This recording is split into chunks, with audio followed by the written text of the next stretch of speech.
People say I ain't no good, and I'm crazy as a loon. Cause I shave my head in the morning, pick guitar in the afternoon. Just like old Chief and Charlie, I like to lay around in the shade. Well, I ain't got no money, but you better believe I got it made. Cause I ain't asking nobody for nothing if I can't get it on my own.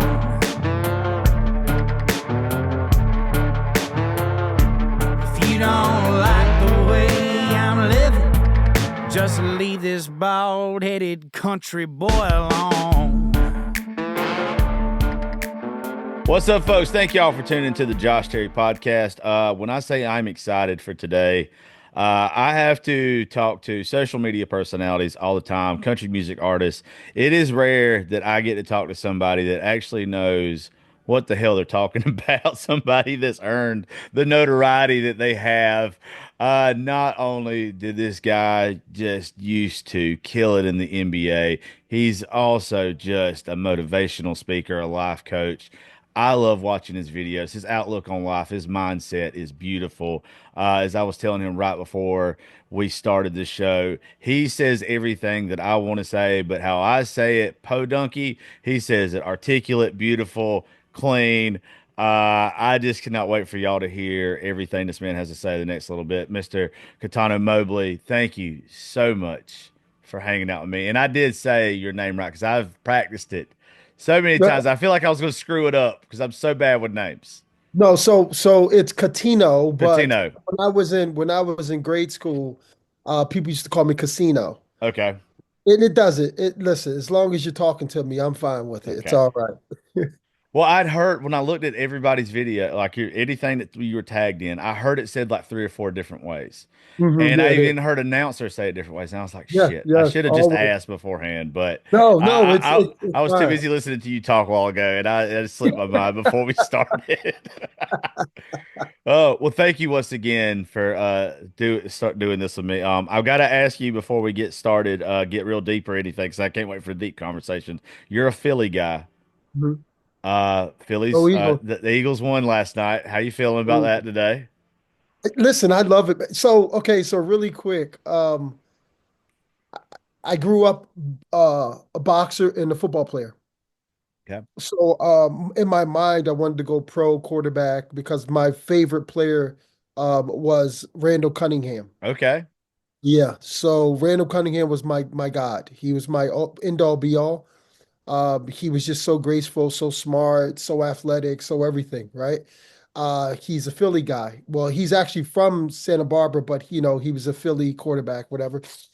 And I grew up during that time, and then Reggie White and all those guys. So Mike Quick and Simmons and all those guys. And so I loved the Eagles growing up.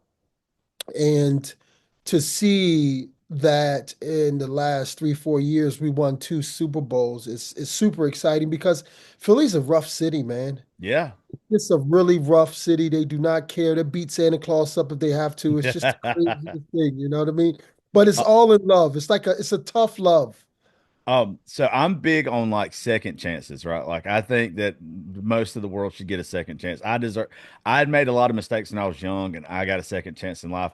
So I became a Phillies fan. I'm not Mhm. like a diehard Eagles fan or anything, but when they gave Michael Vick a chance, Hmm. like after me watching the documentaries on Vic and everything like that, when they gave him a chance to come back and play, I Yeah. kind of won me over a little bit. Like and I love the mentality of Philadelphia anyway.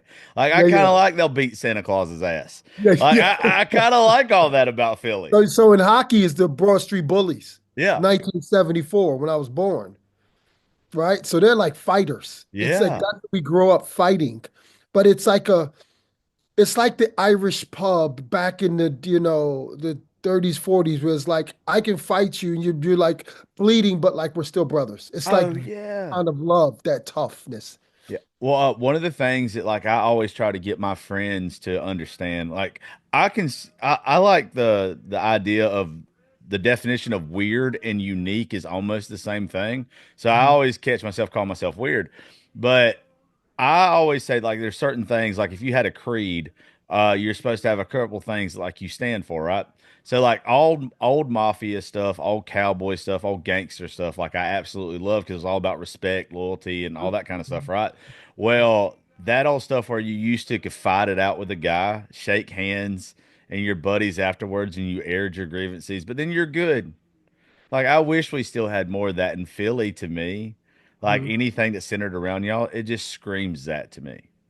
Yeah, so I'm writing this book right now. It's going to take me about another year and a half, hopefully quicker, but it's called B2B.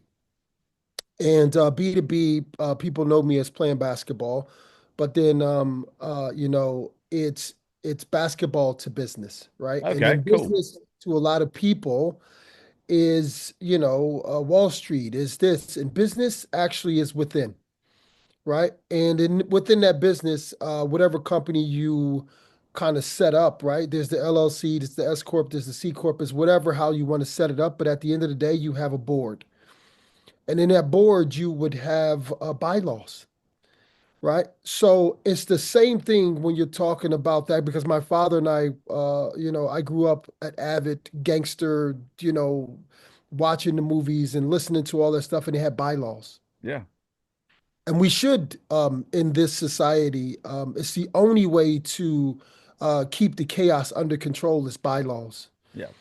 Well, right? So it's the business. I like the idea of controlled chaos. Controlled chaos. Yeah, I think that's the only way, especially in the world we live in today. hmm There's like this thing that like, there's got to be more of that.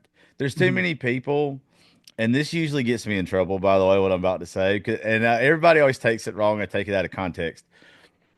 Growing up, there wasn't as many bullies as there is now because you always had the kid that punched the bully in the face because he got tired of it, right?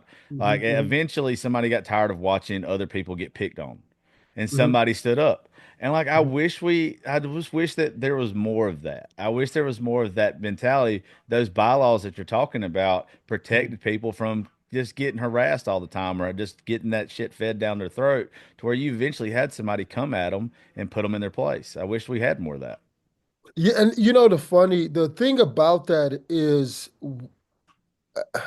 I think the media puts out what they want to put out. Oh, absolutely. So those bullies may get beat up, but you don't see it, No. right? Because they want to keep the fear of the people that there's bullies lurking all around, whether it's on the internet, whether it's, here, there, school, workforce, whatever it is, right? Like some of those bullies are getting jammed up and beat up, but you would never see it. So it keeps the image, the ideology of the bully still alive and lurking. You know what I mean? Well, Uh, I think they try to change it around too to where it almost makes them the victim. That if you mhm. stand up to certain people now, it changed the narrative to where, oh, now all of a sudden they're the victim because we stood up Yeah. to them. Like Yeah. So it's you why gaslight would you me. do that? Right, you gaslight me, I tear your head off, and then all of a sudden now I'm the Yeah. bad guy. Yeah, Yeah. I just figured out what that word meant like a week ago. My girlfriend just explained what gaslighting was to me. oh I'd yeah, heard all these people saying it for the past couple of years because I'm weird about that stuff. Like narcissism, gaslighting, all that kind of stuff. I just think there's shitty people in the world. I think yes, there's really good people. And I hmm hate that we label everything because then I think the labels are overused. And every time you or me or somebody makes a mistake, we're going to make mistakes. All of a sudden, you want to throw a term at me like hmm I'm meaning to do this. No, I'm a human being. Like yeah, some of that shit's just confusing to me. it is. It's a lot of clickbait, right? And that's Yeah. what sells, right? So the more I can manage or document your emotions around the world, right? The better it is for me to sell you certain things in life, right? So what the top companies do is they study behavior, the patterns of what you do on a regular basis. So if you like Pepsi, if you like makers, if you like this, if you like whatever you like, okay, let's get that to him, right? So if I can say these words, so I can do these things, and this generates this, and it does this to this type of tribal group, all right, put that there. They do things like that, right? So a lot of people, literally, I think 99% of the people don't even know what a narcissist is, right? Or I where have it no, yeah. stems from, right? So I took psychology in college, psych major. I wanted to be a sports psychologist. So then I kept it because it helped me a lot in the NBA, right? And just studying not only myself but other people and their behavior and their patterns in life, and being a captain of every team. That kind of it was because of the schooling I had, and then being my emotional IQ being high enough to really care for someone else's well-being, and then like their patterns, so I can get the best out of them, right? So a part of it's like selfish because I need the best out of you so we can be better. But then also too is you thinking when you're younger, your ego's like, all right, I need the best out of you so I can be better, so then they can see that I'm really good at you know what I mean? And Yeah. then the older you get, the more you flip it, right? So how can I get the best out of that person? I could just be in the background kind of thing. So that narcissist, gaslighting, borderline personality disorder, all those different things that people actually don't know about. But then when these even psychologists that are educated, right? You can still be educated and not know anything, right? I just read this book, Yeah. right? It's like I just read the book. I just read these different things, but I actually haven't been around these type of people, right? So I'm actually labeling the person before I even understand the person, right? Okay. Yeah. Yeah, I think there's a such thing as overeducated people Yes. anyway. I say it all the time. The people that I dislike the most, I equally love everybody and I equally dislike everybody, right? There you go. There you But go. the people that I dislike the most, and this drives folks nuts. I am 37 years old from South Georgia, and the people I dislike the most are the uppity ass white folks that are overeducated, like older white women that are mean as hell because they Mhm. think they know everything, and they don't just try to tell me what to do and how I'm supposed to act, but they try to do it to the rest of the world too. And they've never been in our positions. Like they've never been in a poor boy's position where I'm from. They've never been in somebody that's a minority's position, but they try to tell us how to live. Like I can't stand that overeducated shit. I don't care what school you went to, where you been from. If you've never been in somebody's shoes, you can't tell them how to walk. You know, it's perfect you said that because there's this I forget what her name was. What did she say? She said something. I wrote it down. I can't find it, but it was something to the effect. I may find it later, but it's something to the effect is there's a lot of people that where hold on. It says something over here, and a lot of those women actually don't like themselves. Oh, I bet they don't. So yeah, so they don't like themselves, but the only way they can feel satisfied is to be able to pounce on someone else, Oh right? yeah, It's actually normal, and then once the older you get, the more you see the behavior of the individuals, you actually start feeling sorry for them because they don't even understand that, oh damn, like I'm not going anywhere with this, yeah, right? I'm just going to be this like mean, judgmental, little girl, right? Or little boy just floating through life, but in the older age. yeah. Well, I think that we get so lost in what's normalized to us, like growing up, that we don't know a life outside of it. And it's almost ignorance to a point to where if you've been the mean kid your whole life and that's what's brought you happiness, that like you got lifted up by putting other people down. That the only thing you're ever going to know that brings you joy is doing that. And it's a vicious cycle. And like it's just, I just don't understand how nobody figures out a different way. But the ones that just get so educated and get older and try to tell other people how to live, it just blows my mind. Yeah, when I was growing up, there was a lot of different insecurities that I had. Whether it's pee in the bed, to a Yeah. certain age, or whether it's stuttering or couldn't read as well as everybody else, or couldn't comprehend something as fast as anyone else. There's always those comparisons at a very young age that parents can't even help you with. It's just like something you go through in life, right? So you can be able to become your best version.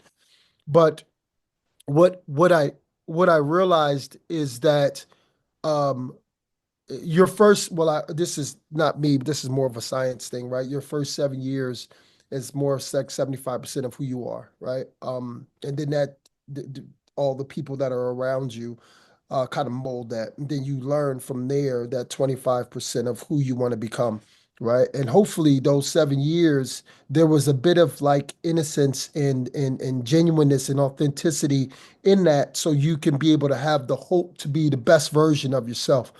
A lot of people don't want to become them because they're scared of the outcome. So they mimic like a method actor, they mimic the characters that are around them, Yeah. right? Even if they don't want to be mean, they're just mean because that's what everybody else is doing. Because if I go outside of that, I'm alone, Yeah. right? It, And no one wants to be alone. you're scared of the unknown. You can always see it, especially like in tight families, Mhm. that if the mama and daddy's mean as hell, usually the son and daughter's mean as hell. Like Yeah, yeah. if they don't know another way to express, that's just what it is. It's just mind blowing to me. Or the total opposite. The child Oh is yeah. actually total opposite and just like a people pleaser, big time. Yeah. You said my secret shame a while ago too. Talking about not being able to read as well or everything. I was dyslexic, so I Me too. didn't get. I did not know I was dyslexic to my senior year in high school. So I just thought I was like the worst reader of all time. Didn't like getting up in front of the class to read or whatever. Just read slow. I still like I hate it, but that was my biggest insecurity all through school. And then finally, one teacher halfway through my senior year discovered it. And it didn't help. It was too far gone. I was going to graduate anyway. But yeah, I understand those insecurities that you got to hide growing up will Yeah. stick with you and mold you the rest of your life. God, it still gets me today. Like even with me saying your name and stuff a while ago, that it streams from that somehow. And I know that it does because I'm so scared I'm going to mess stuff up from the fear of me looking stupid from back in the day when I used to have to read publicly in school. Yeah. So it's funny you say that because when I'm up on stage and I'm speaking, um, I learned in the pros when I had to speak to reporters or like say if I'm speaking to an arena or whatever it is, that just be you, Yeah. right? And sometimes the silliness, the goofiness, the authenticity, the crowd attaches to more than they do the person who acting perfect, right? Like a politician, right? The person that's acting perfect, no one really, they don't really get you. So it's just like certain things that that person's like, okay, I'm I'm dyslexic or I peed the bed or I did this. I hid it for so long that I've come to find out, oh, it's other people that's dyslexic. Oh, you couldn't read that well either. Oh, you peed the bed too. Oh, it's like, Yeah. okay, I feel better. And then the older I get, it's like, okay, I'm not the only one it happened to. No. Even if it was only two of us in the world. I got Yeah. a friend over there in Australia. He did the same thing. I'm cool. It's all Yeah. good. Yeah. Right. And then you start to feel better about your mistakes and your being flawed as a person that now you can articulate the feelings you have inside. So it's okay if you mess up my name. It doesn't matter, right? Yeah. Like your authenticity comes out and you're going to get things that other people that are scholars can't get, Yeah. right? Because you're so much more attached to who you are as a person. Yeah. Uh, it's that identifying thing. When I can identify with somebody else, like what you were just saying, every time I speak to a crowd, I've never took a piece of paper up with me because if I take a piece of paper up with me, one, I'm going to be nervous as hell because I know that it's a fumble right off the bat. So I just speak from the heart every time. Like I know a couple key points that I want to say, but besides that, I just free ball. And I found out over time that the more I do that, the more that usually something really good comes out of it too. Like I end up saying something that I didn't plan on saying, that either the good Lord put in my mouth or just the situation just called for, that just worked out perfect in that time that I just would have never planned on saying. But also too, when you do it that way, they get to see the genuine version of you. And Mhm. people, that's what they want. Like if they wanted to see picture perfect, they would go somewhere else. They're not looking for picture perfect when they look for guys like me and you or wherever else. If they wanted, they go find a squeaky clean preacher if that's Right. what they if that's who they wanted to listen to or whoever. I don't know who they'd listen to, but that's Mhm. not what they're looking for. And I had to get that through my head, even with my show. Was I used to be so worried about the little mistakes and all that kind of stuff, and when I realized nobody cares about that stuff, I'm the one that cares. They just want me to be me And once I got comfortable being me, that's when it seemed like I started succeeding more. Yeah, no, listen, you said that so perfectly. Yeah, you know, it's very hard, Josh, for people to be them because they don't know who them are, Yeah. right? It's like a little girl who's striving to be a boss lady if you've never been around boss people and your mom didn't graduate or this or the boy who wants to be a boss and his dad didn't do this or wants to be a wife or a husband. It's like what is that actually? What is when I help people, they'll ask me about something and they say they want to be something. And for the first thing I ask them is, well, what is your definition of it first? Hmm. Let's figure the definition out first, right? So once we can figure the definition, it may be different from mine, but I need to understand how you think because it's not for me to change the way you're thinking, right? I can see because like a coach, and stay with me here.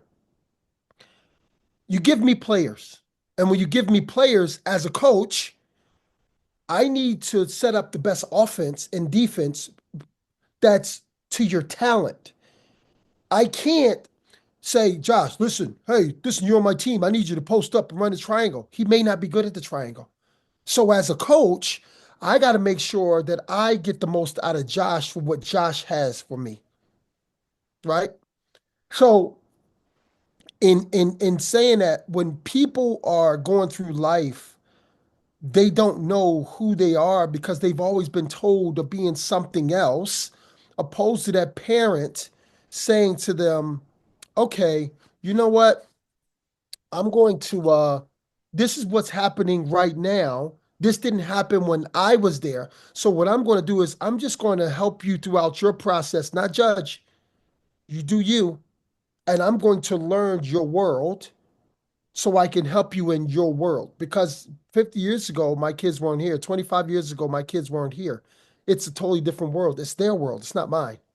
So I got to adjust to their world, right? And a lot of people get lost because the parent never helps the child find who they are because they Yeah. always want the child to be whether who they weren't when they were little, or they don't want them to leave them. It's a lot of different things that go on where you become lost in identity. Yeah. So one of the things I'm trying to push, and nobody around here gets it. All right. So we have guidance counselors in school that literally they don't do what their name says. They don't guide children. Right. Right. So I'm 5'10" on a good day, right? Like on a good day when my back isn't hurting like maybe. So if you would have looked at me in high school and you would have looked at all the time that I dedicated to playing football and baseball, right? And you would have looked at my talent level and you would have looked at what I was actually good at outside of that. I wish I would have had somebody that would have been realistic with me and would have said, Josh, I know that you love these sports. Treat them as a hobby, enjoy them, love them. This is not your career, right? Now, like I'm not saying that if it's your dream to play, but not everybody's going to get to play in the NBA, right? Like you have to have a certain talent level. I'm not telling people not to chase their dreams. I'm saying the opposite of it.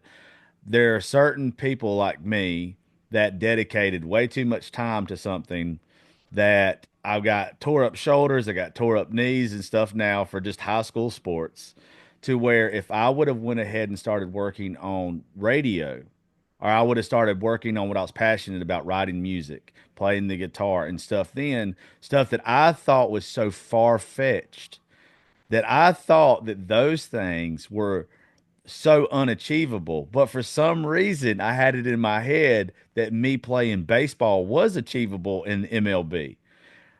And I don't know why that in the society that we live in, we don't have somebody saying, "No, Josh, you could have wrote a song way easier than you ever could have made it to MLB, right?" So I wish that we had like guidance counselors and stuff like kind of what you were saying, to where our parents, if they miss it, or somebody in our lives would help push us towards the things that we're good at, to help chase our dreams, to show us what we're passionate about. And it doesn't have to necessarily be in high school, but I wish there was a way that kids knew it was okay that you can chase whatever you're passionate about. It doesn't just have to be sports.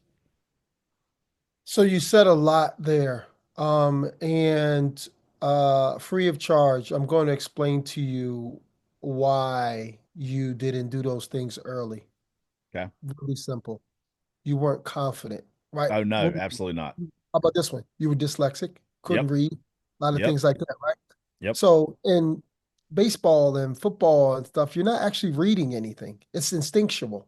You don't have to read words in front of people. You're just fucking going out. Excuse me. You're just going out there and you're just like smashing people Yeah. or hitting the ball, right? And then the older you got, the more confident you became in who your what your feelings are. So while you're writing or while you're reading, or you became better at a reader and writer and music and tones and frequencies, now you're like, oh, you know what? And then speaking to people because it's like, yep, I'm just a kid from Georgia. It's all good. Like I love everybody. And if you don't like me, it's okay. I'm just going to keep going. You weren't like that when you were younger, You're right? right. You're Certain right. stigma. So you hid from it. That's the only reason you weren't there until you got to the point where it's like, yo, I'm Josh. How are you? Yeah. Right? Before it was like I'm this other person in Josh's body Yeah.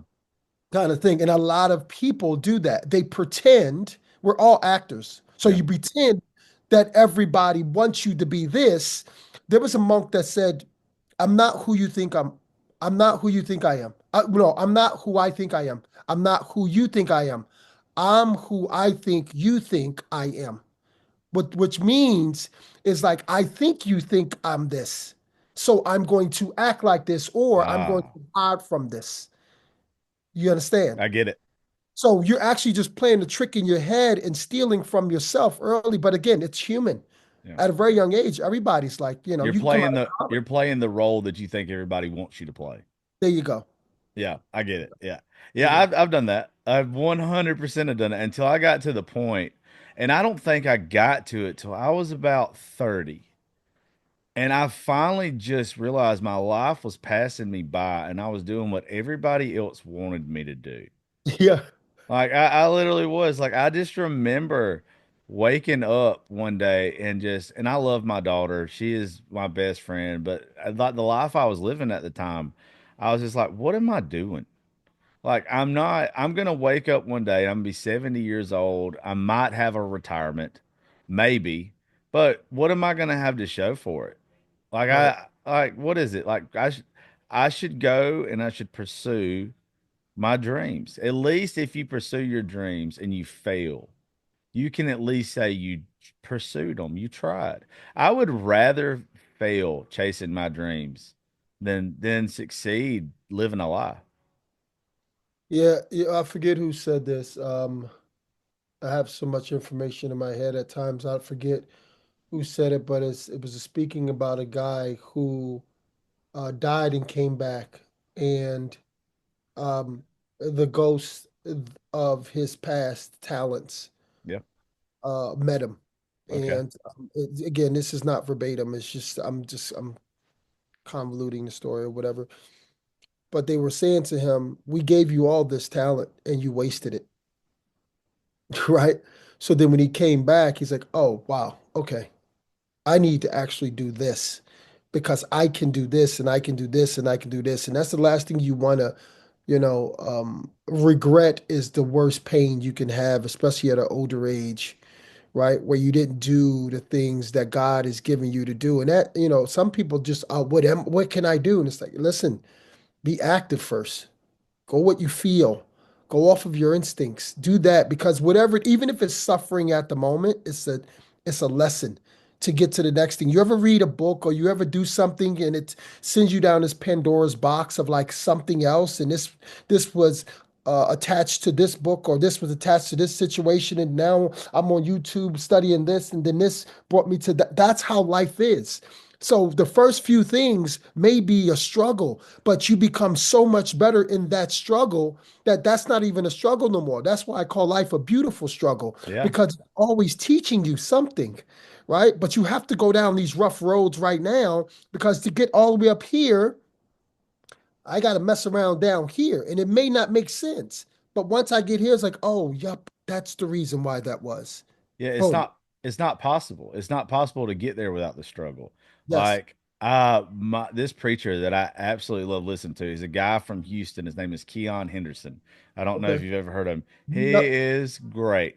I listened to one of his sermons on the way back from Columbus, Georgia last night when he dropped yesterday. But it's how you just said that is so funny because it's literally what the whole sermon's about. But it's literally one of the lines in the sermon is um hold on, I literally shared it last night. It's I do not want to misquote this because it's so good. It is come here. Suffering is the down payment for success. Yes, it is. Yeah, and the way that we have to go through the all the bad stuff. Like it pain doesn't make sense until you get on the other side of it. Suffering doesn't make sense till you get on the other side of it. And then once you get on the other side of it and you look back, you understand that it had to happen. I know everything that has ever happened to me in my life where I used to be like, why the hell is this happening to me?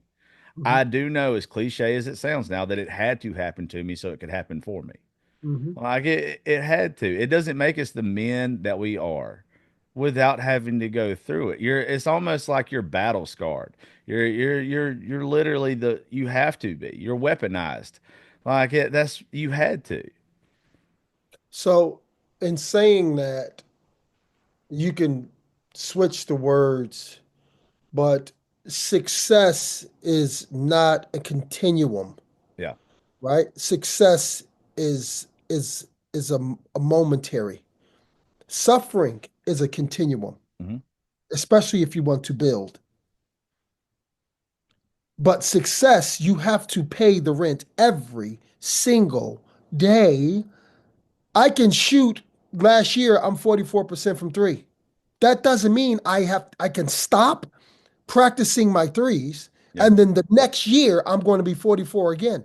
That's not what that means. That means I gotta, guess what? I'm at 44. I gotta be there, maybe 2% lower or higher.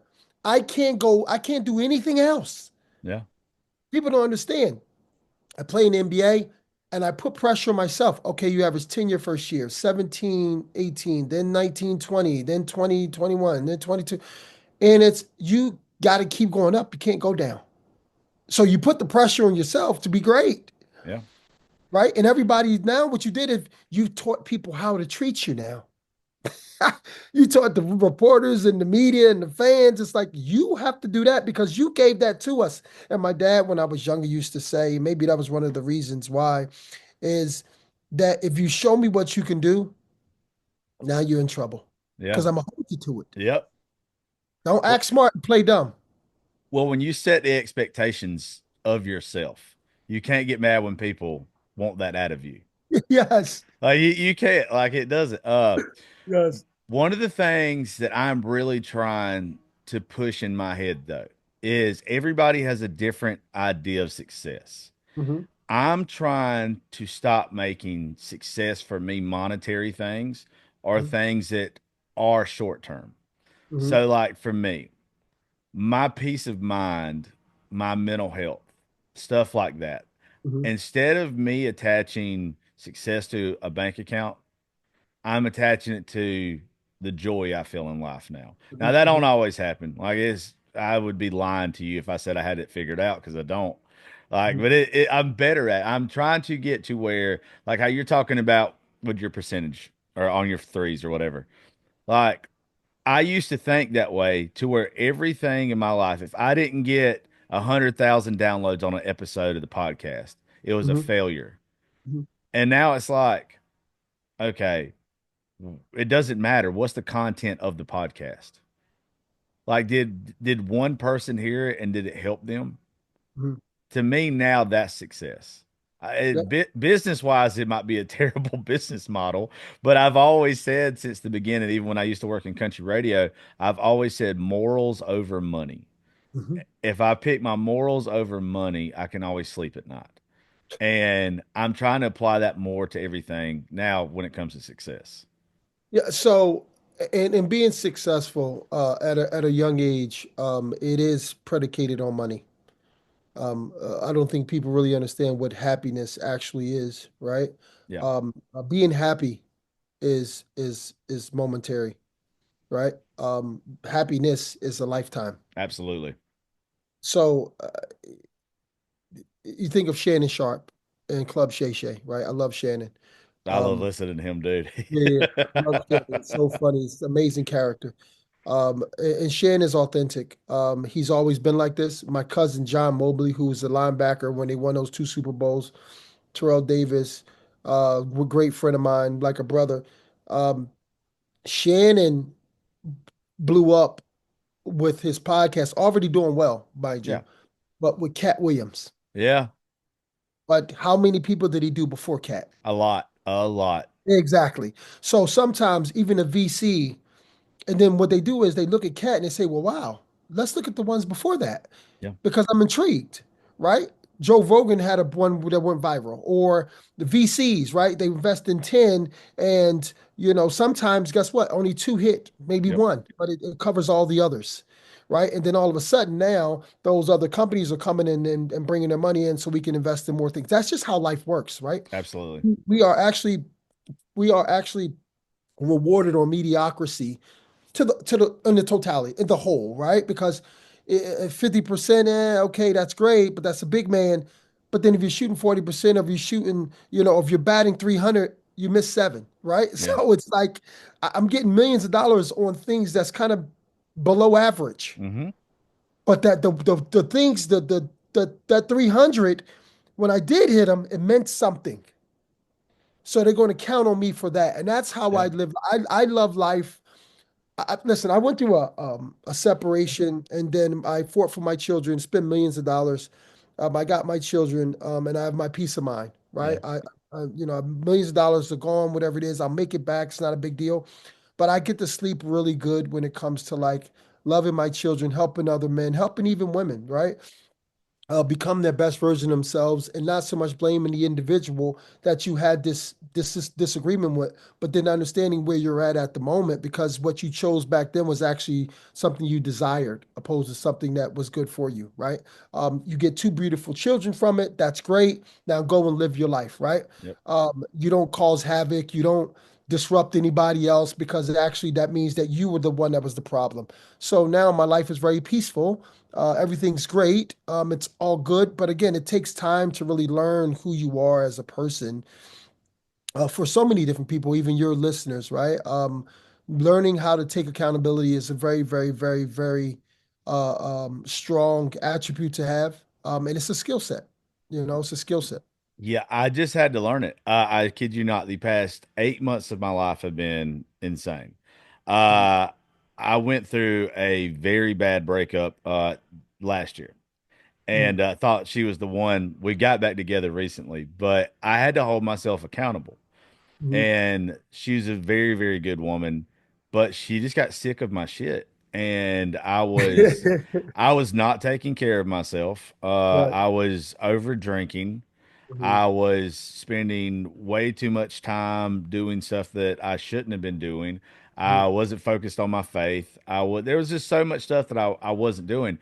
And I blamed everything on everything else but myself. And then finally, when I just got sick of myself, Mhm. and that's what happened. Like, because I was like, there's no reason why this should be happening to me. Like, because I haven't done anything that bad.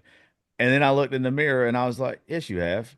Like you wasn't just letting her down. You let yourself down. You let your daughter down. Like you're not being the man you're supposed to be. And I started taking accountability for the things that I should be doing and how I'd be acting. And since then, I've lost like 70 pounds. I'm eating healthy. I'm Mhm. not drinking the way that I was. I'm focused on my faith. Like I'm not doing any type of drugs or anything. Like I'm taking care of myself. And I kid you not, it's like one thing after another, even getting you on the show. Mhm. Like it's everything is when you start focusing on what you're supposed to and you hold yourself accountable. It's just everything that starts falling into place. And Mhm. especially, I was trying to explain this to her the other day. I think when I first started trying to make changes, I started trying to make changes in my life because I wanted life to get better, not because it was what I was supposed to be doing, if that makes sense. And Yeah. then when I started focusing on doing those things because it was just the right thing to do, and stop worrying about tomorrow Hmm. and just focusing on because I need to be doing this today. Hmm. Life just started improving. Like it just became crazy. So holding yourself accountable is a huge thing to me right now. Yeah. So victory over self is the greatest one. Yeah. Victory over self is the greatest victory, right? Because whether it's your daughter, you actually didn't just save you, you saved your daughter's story, Yeah. right? You saved your girl's story, right? You saved your story. And there's spiritually, there's a certain amount of dimensions that we're living in. Mhm. And you can jump from third to fourth, second to fifth, whatever it is, right? And I'm just speaking spiritually. So I'm just kind of give kind of like a metaphoric kind of example. And you could have been still drinking drugs, whatever it is you were doing, and then your daughter trajectory of whatever she was going to do would maybe went this way. Yeah. And the girl could have went this way, and then you could have went this way. But then when you became more conscious and you fought the desires within inside and said it's not just about me, right? Yeah. It's about my purpose. Now your daughter's like, boom, back on track. Girl's like, boom, back on track. Everything comes back on track. Do you know what I mean? Because you yourself said to yourself, wake up, stop being a little boy. Now I'm time to be a man, right? Yeah. Literally. Yeah, yeah. Yeah, that's listen, it's an amazing feeling, but also too, a blind man is a poor guide until it gets dark. Oh, I like that. I never heard that. Yeah, yeah. So it's it's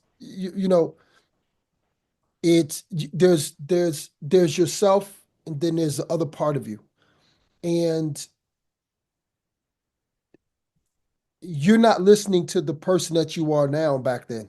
You were No. just doing things Yeah. until something got really bad. And now when it's dark, that's when you start listening to the blind man Yeah. because he's guiding you in the right place. Blind man, you're like, I got you. Don't listen. You can't see. I know what I'm doing. Boom. And you Yeah. just go and that's the old man and the young man, right? And then when it gets dark in your life, the metaphor of dark is bad and things happen. Now all of a sudden I want to hold the dark man's side because I'm alone and Yeah. I can't see anything. And it's really dark and I'm scared little boy. What should I do? See, that's the joy of learning. That's the joy of suffering, is to understand that there's a message and there's an answer behind it. And then all you have to do is just like act upon it. That is deep. And I've never even thought of it like that before. Yeah, That is great. yeah. Were you like this growing up, or is this something that once you got a little bit older, like you got more enlightened? Yeah, so okay, so this is great, great question. I get this a lot when people ask me this, right? Were you so deep? Were you so this? And I'm like, Josh, you're still young. Yeah. You're going to be 50 years old, and you're gonna consume so much information that someone's going to ask you the same thing. Because guess what? You already are. You're already a thinker. You're a seeker. You're a thought Yeah. leader, right? So you're going to keep opening up more books and keep speaking to more people and things like that because it's always been in you. You were just fighting it because it wasn't acceptable where you're from, It's not. right?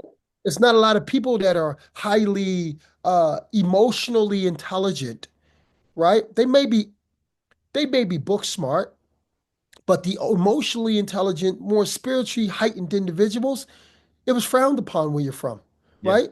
So it's the same thing where I'm living at when I was a kid in Philadelphia. It's like no one wants this kid that like speaks all this spiritual stuff. Like, dude, you're a geek. Come on, dog. Oh, So I 100%. had to pretend to be something else. I had to pretend to be my surroundings. Yeah. Then the older I got, and I'm going to college, and I'm sitting here on the courtyard, with some quote unquote geeky other people, and we're reading different books of life. And I'm saying, like, I like how this feels. Okay, cool. So now I'm going to keep expressing it because the more I express it, the the more I will wash away all the dust, which is people that are not a part of my alignment. And then I will gather more and I can see because my room is clean, Dr. Jordan Peterson, clean your room. Love My him. room is cleaner. My room is cleaner to see not only the individuals that'll make me better, but the things that I want to make me better. Yeah. Yeah. I have a weird question for you. What's that? So you just said something, and I love Jordan Peterson, by the way. I love listening to all his stuff. Um, so have you ever done any psychedelics or anything to help you with any of these spiritual stuff? I have not, and the reason why I have it because I want to, and Okay. the reason why I have it is because my daughter's 11, Okay. and being cautious of because I get so deep. Okay. Being cautious of that. I don't know if I do take, right, even if my shaman's there, Okay. if I do take, will I come back to this side? And right now, I think she still needs me until she's in her 20s, right? And listen, she may need me in her 20s too, but I'm just saying, at least she can take care of me if I just go on a, I you got you. know, oh Moses rampage. I don't know, you I know. got you. I did one last summer. That's the reason How why I was was asked. it? I did. How was it? It was amazing. Really? It's the most amazing thing. I would microdose Mhm, mushrooms beforehand because I've heard so many people talk about the benefits with mental health on it anyway. mhm. And then I finally decided to do a macro dose, a full psilocybin dose. Uh, And I was scared to death of it to start off with. But I wait, finally wait, you did. were scared before you took it or like I was before you took scared. I didn't want to do it for the longest time, it? Okay, but okay. then it was after my breakup. I needed something, and I thought it was going to clean the windshield, to clean the room thing. Right, I right, thought that was going to clean my room. right. Uh, and I think it's what started me on my transformation. Got you. I think it's what it did. It opened up a lot of doors and made me address some things that I needed to address that I didn't know that I needed to address that was in that room. Mhm. Yeah, it's different. Just the way that you talk about stuff. The reason why I asked is it just seems like as enlightened as you are, I thought you might have, but you've Yeah. done it a way healthier way. Yeah. No, but listen, I'm going to do it. Like you can forget about it, buddy. I'm actually going to do it. I'm gonna have a shaman. I mean, I think it's the lead in America is here in California where, you can get the best of the best, and then you have the best shamans and the whole thing. So, I think for me, I again the only reason I didn't is because of my son's 15, my other son's 24 and 25, and her being 11. They all still need me right now Yes, sir. in that space, and me preaching to them about spiritual stuff, and suppose me just living it. I'd rather them feel peaceful with me living a spiritual life than being that guy that's standing in the corner with like a spiritual book, right? You need to do that. It won't send you that far off the edge. You'll be No, fine. You'll be fine. no, Wait till you feel comfortable, obviously, till they're in college or whatever. But no, for sure. it'll do something to you. Um, the best way I can describe it, because all my friends make me tell them all the stuff behind it. But it literally that room is empty.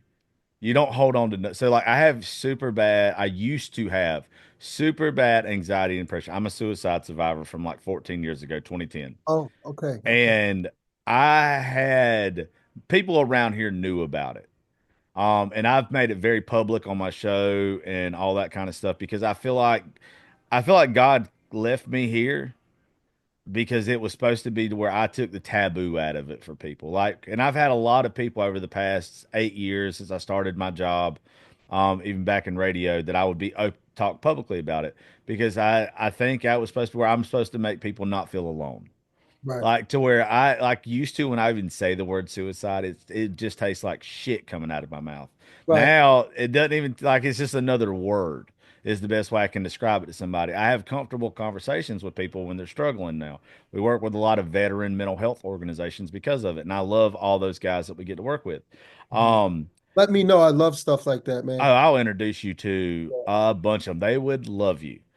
Yeah, Um, I mean, when I say, Josh, the amount of love I have inside my body, is the reason why I posted something this morning. Because I cried hard, I saw that yesterday. a while ago. Yeah, I cried hard yesterday because of the love I have for people. Yeah, And it wasn't more of a sad one. A part of it's sad, but it was more of a expressing my love that I have for you, for so many people that don't know me. And I always said this since a little boy. My grandmother, she's Sicilian, my dad's mom. And she always said, "You're wiser beyond your years." And when I was younger, I didn't, I didn't know that, right? I just did things like an old man, right? I'm on a bus with my grandmom or whoever, and I'm sitting down and I see a lady up, oh, you sit down. Or, I do stuff where, I'm driving up to a shopping center and, instead of parking up front, I park way back here because I have the energy to walk farther. It's just Same very way. I'm the same way. humanistic, right? Like it's just Yeah. like I feel love like that. I feel Yeah. that I'm caring for people, right? So I always said, I'm a friend to you, even if you're not a friend to me. You don't have to be a friend to me for me to be a friend to you. Yeah. Right now in your life, if you're not a friend to me, it's you're fighting something, but I'll always be here. Now I can't Yeah. I won't let you take advantage of me, but I will be here for you, right? Yeah. There's a joke, love is like a fart. If you have to force it, it probably shit, right? Yeah. So, I right. love So that. like I don't force love. Yeah. Right, right. But no, I'm not going to take advantage of me, but I'm not going to force it. I will love you from a distance. I am the same exact way. I have always been that way. I've always said that it's manners for me. So like my daughter and me, we have a thing. She's on honor roll, she's in gifted classes, she's a good athlete and all this kind of stuff. But the thing that I just beat into her head is I don't care how smart you are, pretty you are, good at sports, you have to have manners. You have to be mindful and kind to people. I Mhm, don't care what else you do in this world, just be good because mhm, that's how I've always been raised. Like I get mad at people. If I see somebody parking a handicap spot that's not mhm, handicapped, and mhm. I'm talking about like if you, Them th- people who buy the sticker and yeah, put it on yeah. the car. Yeah, yeah, I'm the yeah. type that wants to snatch your Bothers me. damn car and move it, you know? Like Yeah, bothers me. because I just don't understand in the world that we live in with all the negative and all the bad people, why do we have to take those little jabs? Like Right. why do people have to do that? If the world's already bad enough and you know that there's going to be some old lady or somebody that's handicapped or somebody coming along, and there might not be, but don't fill that spot up. Right. Like I just don't understand how people's minds work that way. I've never, or when you see somebody not stand up for a pregnant woman so Hmm. they can sit down. Hmm. That shit just blows. It irks me. Yeah. I'm glad it irks somebody else too. It just, Yeah. Yeah. So for me though, right? It's just one of the things I believe, and again, it could be controversial, it could be debatable, conversation. But I believe we're put on earth to suffer and serve, yes, right? It's to serve others, right? It's to help each other while you're finding who you are as a person. Um, there's a phrase that says, "Life isn't about finding yourself; life is about creating yourself." yeah, But I flip it. I think life is about finding yourself opposed to creating, because you're creating something that you've learned at a very young age that actually is not you. yeah, And then when you start to find who you actually are, that's when the ultimate self comes to light. And then you start to feel more comfortable about life in general. Things won't bother you as much. And then our kids, right? Like my daughter sees how I would say beautiful I am to people and my sons. So hopefully they just act like that, opposed to me telling them to be that and I'm not that. yeah. You Right. say it so much better than me, but I say it like you articulate it so much better. But I always say your purpose is you. Hmm. Like I don't like your purpose is you. You're supposed to start a wildfire effect some way or another. Whether Hmm. it's you just showing your kids how to break generational curses and not pass anything down, how to be a good parent, how to live, how to pass on love, how to pass on the good stuff, how to Hmm. give that to your friends and your family. Like you're supposed to put the good out there to where it just keeps growing and growing and growing. That's what we're supposed to be here for. We're not put here to work 40 hours a week for somebody else. That's not your purpose. Like there's a purpose to your life, and a lot of people just ignore that fact just so they can make a dollar. And that's not what we're here for. Like it's everybody should have a servant's heart. Like that's what you should think of. Like everybody should want to serve in one way or another to the person sitting across from them. Look, if it's up to the generation, well, put it this way, our generation to show opposed to say, Mm-hmm. right? Even if you don't see it being reciprocated or you don't see it as soon as you would like, right? The two best times to plant a tree in this metaphor is today and 20 years ago. So you may not be the person who sits underneath the shade, but as long as you plant the tree, Yeah. right? So a lot of people want to see, and that's a part of the ego, whereas you want to see things happen that you have either created or you are working towards to be better at, because there's a part of us as a child that wants that validation of, see, I've became better, so you have to become better. And it's like, no, just be better, and then hopefully someone will grab it that never even said hello to you but saw the impact you've done, and it will go into the universe as a plus. Yeah. That's how I see it. You should want to be evidence. Yes. In my opinion, you should want to Yes. be evidence to Mhm. where somebody should look at you and know that you've done something. Now, Yeah. they don't have to acknowledge you. I don't really want acknowledgement. I would rather, honestly, acknowledgement makes me cringe. Like Mhm. anytime somebody says I've done something well, I kind of just, I mean, everybody likes a little bit or whatever, but when I do something for the right reason or I'm just doing something because I think it's the thing to do, I don't want to be acknowledged for it. I'd rather not. Right. But I do want to be evidence. I want to be evidence that God's working in me or he's using me or it was God's will that something happened through me. Like I don't need I know that something's going to happen out of it. And even if I don't see it in 20 years, I Mhm. know that it started with me. And if it doesn't start with me, then it wouldn't have started at all. Right. Right. So I wrote something that said, do you want to be influence or credit? Which one? Yeah. Right? Always influence. Exactly. Right. Always influence. It's just a better feeling. It's more natural. And you don't really seek that, right? People Yeah. seek credit, right? And then that's the purpose before the ego. I always say, influence is purpose and ego is credit. Speaking of ego, when you finally get a chance to do those psychedelics, it kills your ego. Yo, love it. Oh my God. Like I I don't even tell, know where I'm gonna go because I try my best to keep my ego tucked. hey, look, I know that it destroyed mine.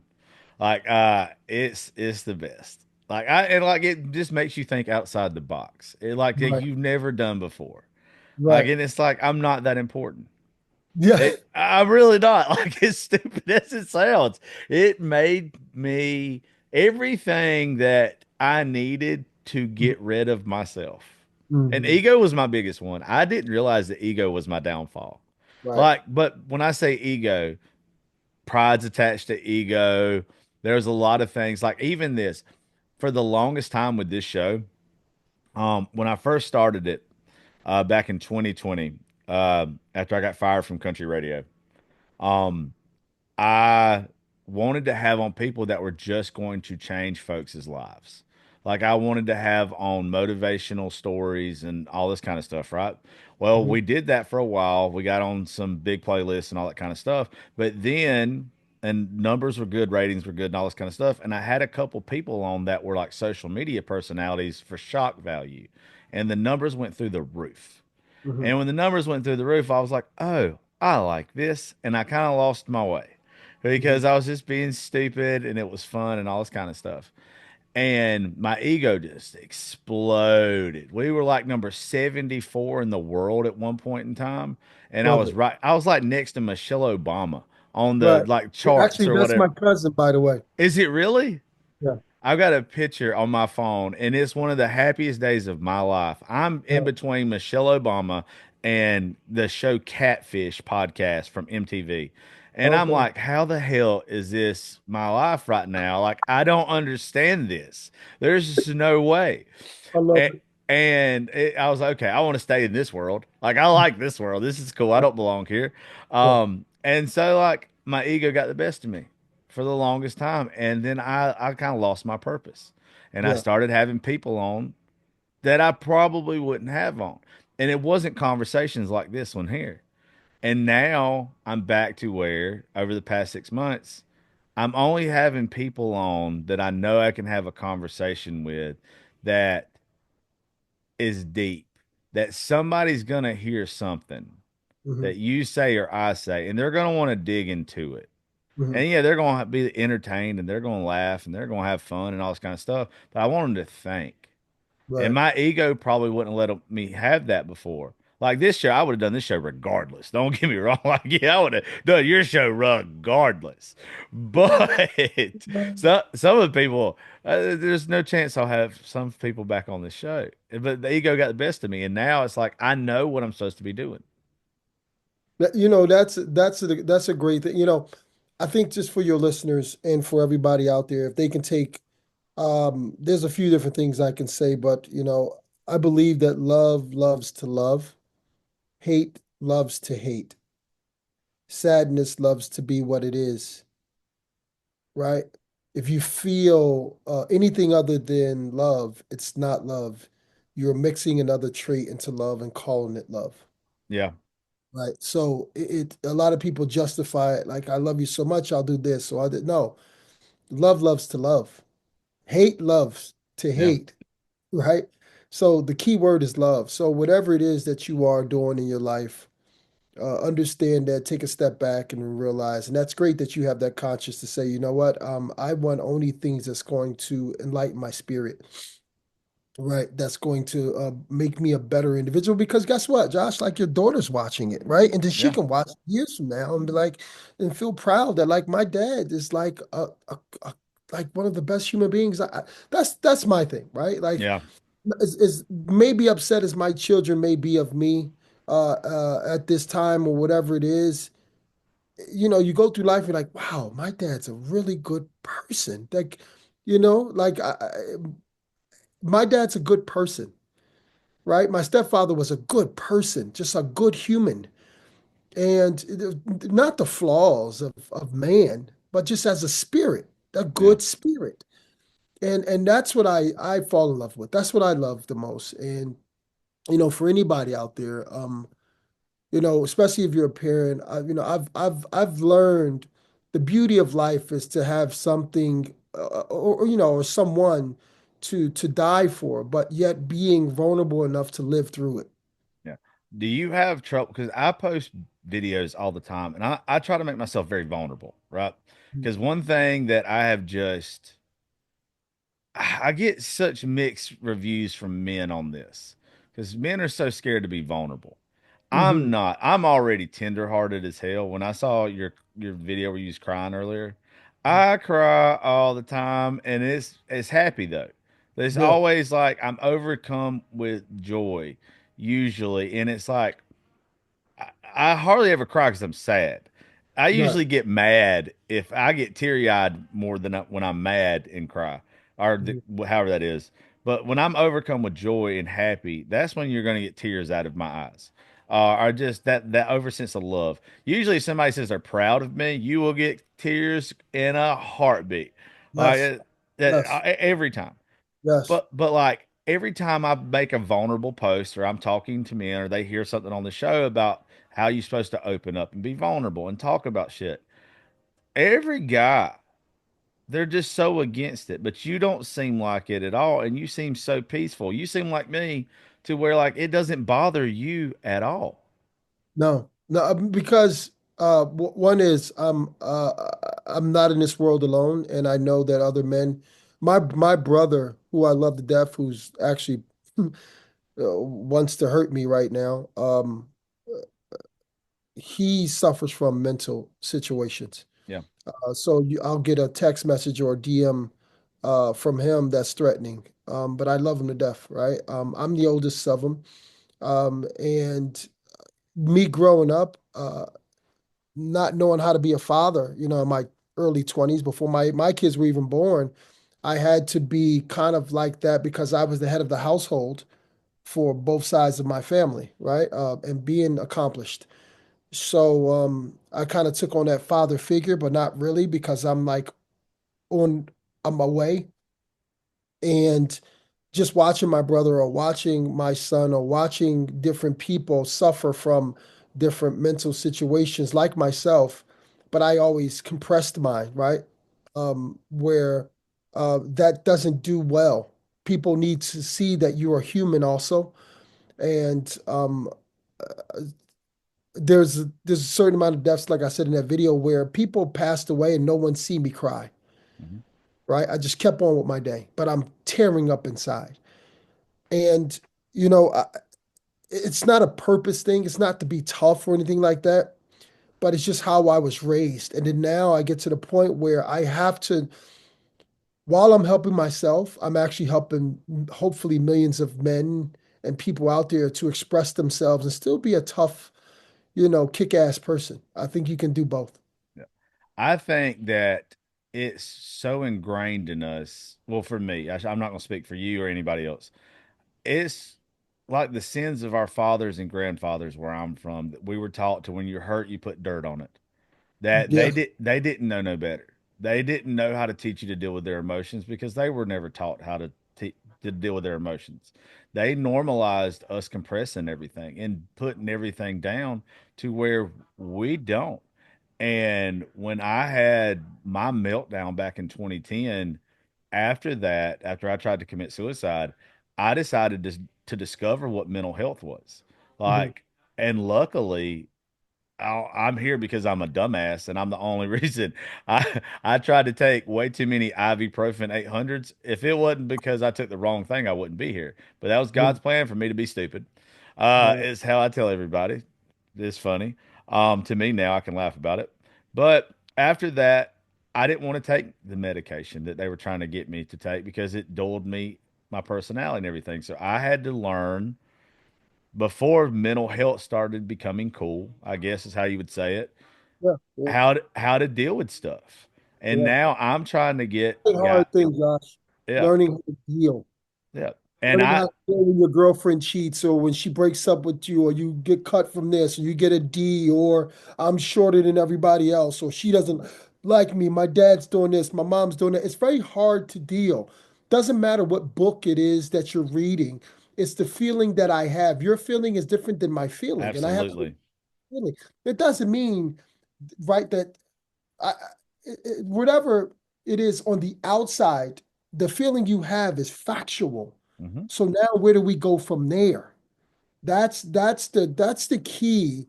Listen, manage your mood because if you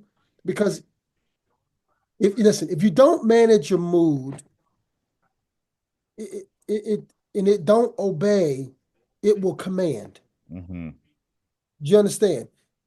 You have to learn how to manage it because if you can't and it doesn't obey you, it will command you to do so many different things. And especially for young little boys that's growing up to be men, they don't know how to manage their emotions, right? Because again, like you said, our grandfathers and our fathers are saying like, "Yo, listen, get up, you're good." And I'm a person like that. Get up, you're good, right? And it's okay. Listen, I cried yesterday and then I start writing and I was okay and I took a walk and I came back and I hugged my youngest son and my daughter came later and kissed her and everything like that. And I posted it this morning because I cried I cried yesterday morning about it. But I posted it this morning so people can understand that, like, listen, I don't have all the answers. It, Yeah. it it is okay. I need you to go do something fun. Go watch Weird Science. Go watch, Step Brothers. Go watch something funny. Go walk with a friend that you like a lot. Go do something, but don't sit in it. You Oh, can't. 100%. Right. Yeah, Yeah. I love you either can control your demons or they're going to control you. Yep. Yep. And for me, I had to learn this whenever I was figuring out that I didn't want to take medication and how to deal with my stuff, right? I wanted to put myself in situations where there wasn't a win and there wasn't a loss. Mhm. So, like when I started feeling stuff come on, I would go for a walk. I started coloring. I started doing some writing and stuff like that to where I didn't have to. I didn't have to expect somebody else to be part of my happiness. For one, I didn't have to need somebody else to be there with me. Mhm. I could sit down and do something by myself at my own pace do as much of it as I wanted or a little as I wanted. And it just became to where I learned to control my mood. I learned to control my feelings. Mhm. That if I was in a depression, I could start working on it. Like I could get out of my own funk if I decided I want to get out of my own funk. To where back in the day, I would sit in a dark room. I remember this is like I love Roseanne Barr. She's crazy, she is insane, but she for some reason I have a special place in my heart for her. Back when I was at my darkest, at I don't remember. You have to remember like Nick at Night when they used to Yeah, run all Nick and the Knight. Yeah, Nick yeah. at Night. So that we used to have satellite television back at my family's house, and I couldn't sleep at night, but I would sleep during the day while my family was gone. So at night I'd be by myself, completely alone, and all this kind of stuff. And I would watch Roseanne, and I would watch it religiously, like hours on hours on hours of it all the time. Mhm, And besides that, I would be in a dark room eating way too much, mhm, just miserable. But that's all I would watch is like Roseanne. mhm, mhm. And I'm telling you, once you figure out that you don't have to be in that dark room and you don't have to be eating too much and you don't have to seclude yourself away from the rest of the world, that depression doesn't have to get the best of you, that those demons don't have to be the one that's controlling you. It's the best feeling ever, but you have to figure it out. Like you have to figure out how to control your mood, like you were saying. A lot of people go, grocery shopping is not the only thing that people, um, I guess, shop for, right? Besides clothes, right? A lot of people, more people go emotional shopping, like groceries than anything, right? Yeah. You got to keep, and then you keep picking the wrong foods for the body, right? For the brain. And you have to take a step back, which you've done, or which I've done, and a lot of people do. You got to understand that what you're picking when you go emotional shopping, is it good for the body, the brain, for my environment, right? A lot of people keep picking the same type of foods that gets them into that state of depression, right? Meaning like those behaviors that you keep doing, right? Opposed to taking a step back outside of the body and saying, okay, this one makes me happy. Roseanne or Martin or, I love Married with Martin. Children. Yeah, or Married with Children or, for me, it's Western, right? Right. Why did you say married with children? Just curious. Yeah. This stuff I watch. I love it. I literally watched it. I'm rewatching it right now. Yeah, yeah. I That's so watch all weird. this stuff I growing love up. that. I love it. Yeah, I watch all this stuff growing up. Good Times, All in the Family, the Jeffersons, like all that stuff has becomes euphoric for me. And then next I tap out of that depression, and then I get to that point of like, okay, snap out of it. And it's okay because guess what? The same thing happens, brother, when you're playing in a basketball game. Yeah. And in that game, um, there's a time of doubt. Okay, even if you're up 15, you're still thinking because then that team just got a layup, right? And then you start to you start to think, oh man, they're gonna come back. Opposed to saying just keep doing what you were doing that got you the lead, You got right? that It's okay. mentality that that other shoe's going to drop. Yeah, exactly. And a lot of people go through life like that. See, it's man, it's raining Monday, so the rest of the week's gonna be shitty. And it's not. That's not how it works. Mm-mm. It's not how it works. I think you can manifest your way out of it because that's what I've really, really started doing. Is I'll tell you how this Monday went. Like starting off this morning, started off with a stupid phone call that I didn't want as soon as I woke up. And then something else hit my bank account like right away that it was not supposed to hit till Friday, but whatever. But what was crazy, and this is what I was expecting to happen, right? When I texted you to make sure we were good for this morning, the way that those first two things went, I was like, oh, he's gonna be busy this morning. Something's gonna change. Not that I was expect like I didn't want it to, Right. but I was like, okay, this is what it's gonna do. But instead, before I texted you, I went and I took care of everything else I needed to in the house. I didn't overthink it. I didn't get upset about those first two things. I handled them appropriately. And then I started focusing on the good that has already happened this morning. Mhm. Then I texted you. It was good to go. Right after that, a sponsor from the show that we're working with paid me out of nowhere that was not expecting them to go ahead and do it. And it was just like, okay, if you act negative in a negative situation, it's just going to become more negative. Yeah. But if I apply positivity to a negative situation, it's probably going to be okay. Like And guess what? But how about this one? If you're down 20, I've been down 20 against Boston Celtics in the fourth quarter, Atlanta Hawks, different teams, yeah, where the percentage is on their side of winning that game.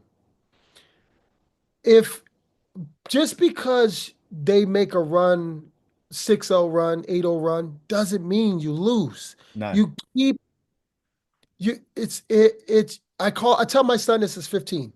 Walk them down. Okay, you feel like this the devil? I'm gonna walk you down, baby. I'm just going to keep walking. Guess what? It may be the end of the week till I see the result, but I'm going to walk you down. That's yeah. all I'm going to do. I'm going to walk you down. And before you know it, I'm not down 20. I'm up 10. That's a 30-point swing. And now we got to see how tough you are because I know how tough I am. I'm up 10, right? From down 20 to up 10. It's a 30-point swing. Now, how tough are you, devil? Or do you want to go to somebody else? Because right now, you're not winning. I'm winning. That's how I look at life. I'm getting a sign made to go in here that says "walk you down" and Walk you getting a down. picture of you, and you're about to sign it for me, put in the studio.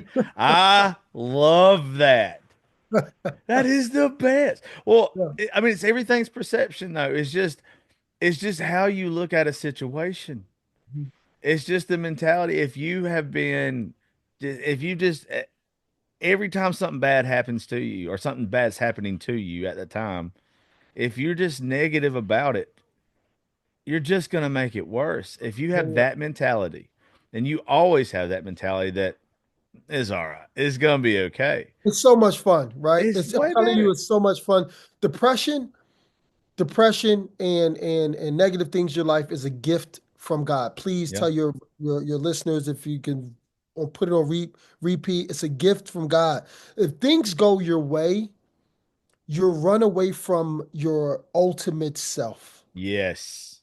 You become that pig in the thing. You become that dog that's waiting for the food. You become the sheep.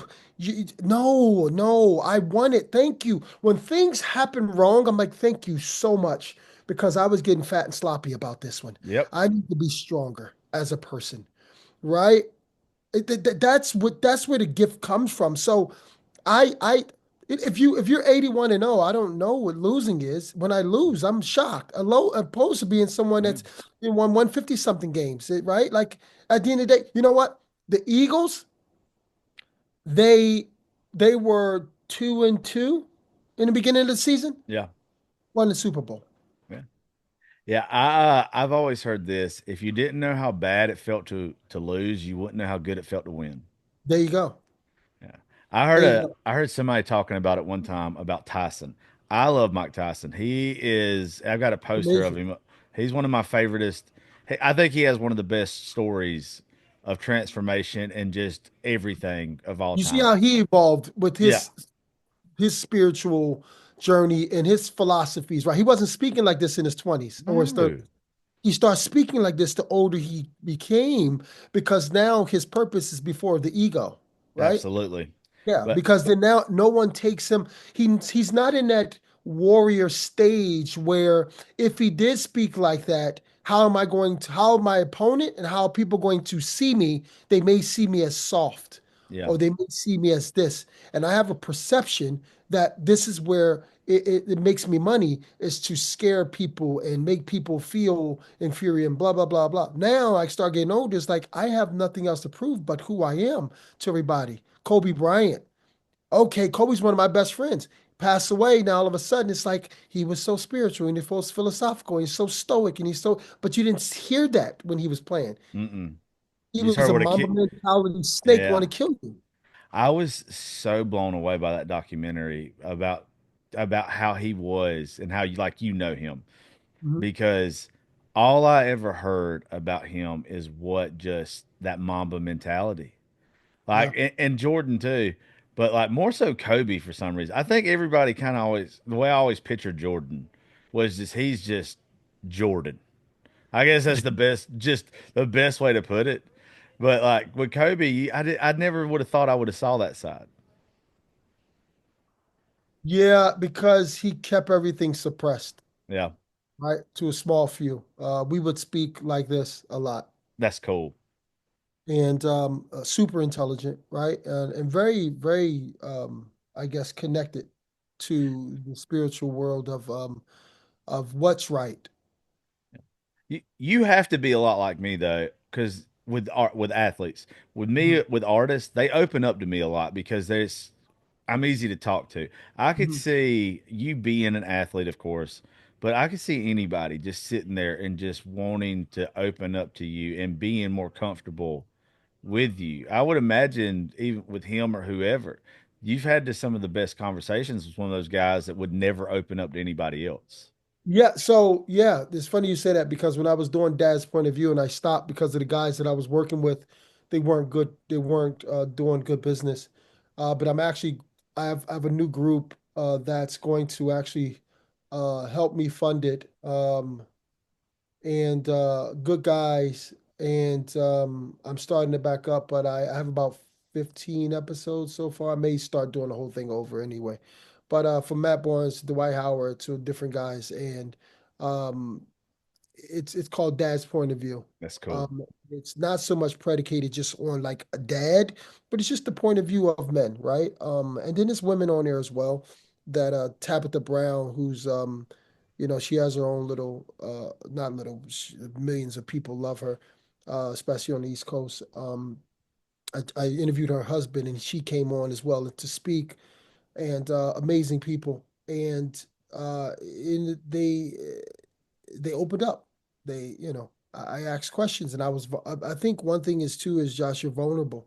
Yeah. So in being vulnerable and being flawed and understanding that we are flawed, I think that's what the people feel, right? It's not what you say, it's what they feel. You can say nothing, go in a room and say nothing, and that person feels either intimidated, scared, happy, safe. It's all the energy that Oh, you have, absolutely. right? So I think people need to really focus on energy that they let out, right? You go into a room and you say nothing and you're frowning, or you go into a room and you're smiling, and right, it breaks ice. Yeah. Yeah. Yeah, you just give that off. You get it, it tickles me. Yeah, it does. I could just see you just shooting it. Like, I always say this about myself. If you put me in a room with complete strangers, doesn't matter creed, color, background, wherever. If you speak English, because I can't speak another language, that's the only reason I say that. Right, I'm not bilingual whatsoever. right. I'm gonna make a friend or a connection before I leave this room. Like There you go. I'm gonna have a new buddy before I leave. And I feel like you're the same way. Like Yes. it's this and I used to not believe in the whole vibes thing or whatever, like the vibrations thing. And the Mhm. older I get, I'm actually starting to feel it between folks to where like you actually feel it. Yeah, you feel it. You feel the vibe. You feel the vibe, and you don't fight it, right? Yeah. You don't fight it. It's just what it is. And I think also too is with you is you have a curiosity to understand and know. Oh yeah. And then when people feel that, they're willing to speak, right? An old dog tongue loves to wag, right? I So love that. people love to speak, especially about themselves, right? And you are a really good listener. So when you're in the, Tell my old lady that, please, if you don't mind. I'd very much appreciate that if she heard that. that's funny. Yeah. So I think that's what they feel. So that they can just talk to you. And yeah, man, just keep up that, it's just it's a natural thing, and you've come into your own of understanding who you are and being unapologetic. And just keep you know I, it's such a beautiful story you have, right? But understand too is being flawed is perfection, Yes, sir. I like that. you know. Well, I just want to tell you once again, thank you. Uh, anytime you want to do this and shoot the shit, Yeah. anytime, especially when you start up your show, I will help y'all promote it in any way Love it. possible. Thank you. Yeah. Dude, I just appreciate it. like I said, you've inspired me with a lot of the stuff I've seen on your social media. I think the world of you. I think the stuff that you say and do is the world just needs more of it, sir. And I'm a fan, and I just appreciate you taking time with me today, sir. Thank you so much, man. I appreciate you. Seriously, I do. Thank you. And everybody that listened to me, please go find his social media. I'll be tagging him and everything today. It don't get much better than him. So thank each and every one of y'all for listening to the Josh Terry podcast. Y'all have a great day. We will see y'all later.